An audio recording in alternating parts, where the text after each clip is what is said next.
to Christ Church in the city of Boston. That's actually our official name. Most of you know us by our famous nickname, the Old North Church.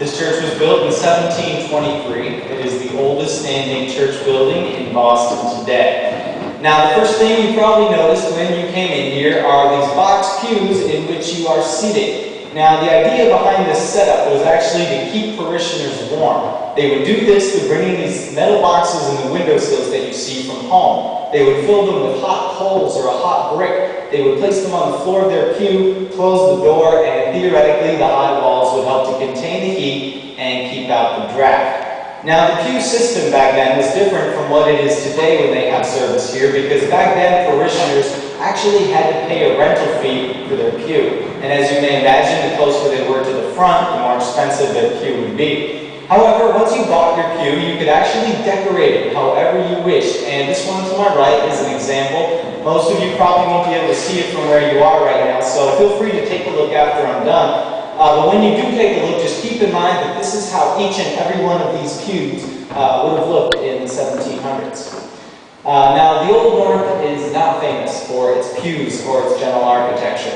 It's famous for the events that took place here on one night, April 18th in 1775. It was in that year that the British Army occupied the city of Boston under the leadership of General Thomas Gage, who was the royal governor of Massachusetts at the time, and he felt that there was a rebellion stirring in his colony, which indeed he was right about. Now, he wanted to counter this rebellion by sending troops to the countryside to confiscate colonial ammunitions at Concord, and he also wanted to arrest John Hancock and Samuel Adams at Lexington. Now, unfortunately for General Gage, this plan was discovered by the Sons of Liberty, and they in turn formed a plan of their own. And this plan was that two messengers named Paul Revere and William Dawes were to leave Boston under the cover of darkness and warn those rebels in the countryside of the arrival of the British troops to arrest their leaders at Lexington and confiscate their guns at Concord. But they had a little problem. Boston was under martial law at the time, and Revere and Dawes could be captured leaving the city. So they formed a backup plan, and this is where the Old North Church comes into play. Now, Paul Revere stationed about 30 riders across the river in Charlestown, about a mile away, and he told them to look to the steeple of this church that night for a lantern signal. Based on how many lanterns were lit, this would indicate which way the British troops would be moving.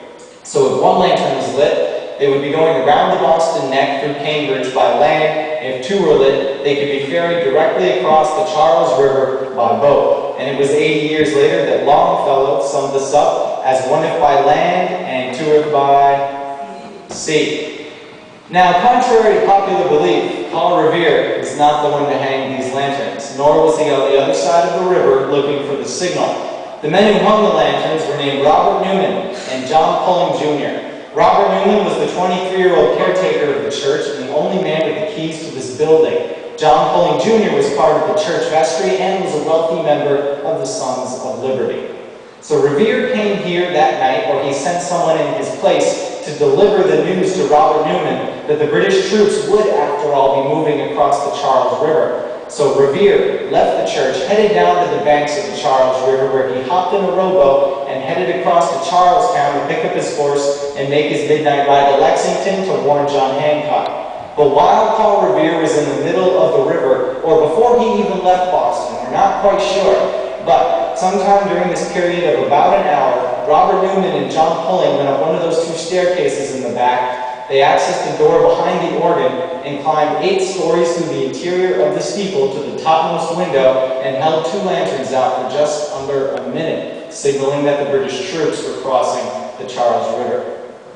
Now, the plan worked all too well because the Charlestown militia saw the signal and they set off to alert the countryside. But the British curfew patrol here in the north end saw those lanterns as well, and they were at the doors that you just came in today trying to break into the church when Newman and Pulling got back to the ground floor. Now, they knew that if they turned themselves in for arrest, they would be hung for treason. So Robert Newman and John Pulling ran down one of these 2 aisles here and jumped out that window with the lantern hanging in it that's bricked up, and we now call it the Newman window in honor of their escape.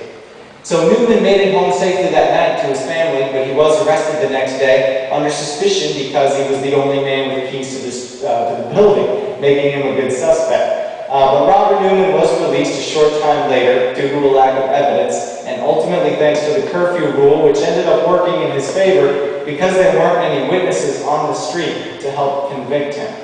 Now, John Pulling Jr. fled Boston altogether. He went into hiding on the south shore of Massachusetts, laid low there for about a year in a fishing hut until March of 1776 when he returned to Boston after George Washington's army kicked General Gage's army out, and Pulling felt himself to return home. Now, the day after the lantern hanging in the steeple was the Battle of Lexington and Concord, and the shot heard around the world, and the American Revolution had begun. But the Old North is almost 300 years old, and it offers us its own unique history apart from Paul Revere and the American Revolution.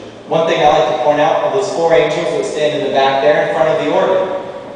They were hand-carved in what is today Belgium, and they're about 100 years older than the church itself. But in 1746, they were on a French ship headed from Belgium to Quebec, and off the coast of Nova Scotia, the ship that they were on was attacked by an English privateer named Thomas Gruchy. And Thomas Gruchy, when he wasn't out on the high seas practicing legalized piracy, was part of the congregation here at the Old North Church. So he attacked that ship, went through its cargo, stole the angels, and very generously donated them here, and they have stood there as stolen property since 1746.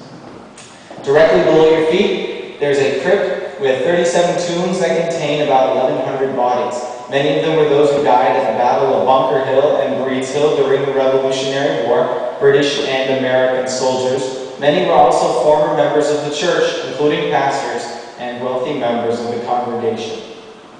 That clock there is worth taking a look at. It was built in 1726 by two parishioners who were not even clockmakers, and they did a very good job for their first time around, as it is the oldest functioning clock in a public building within our country.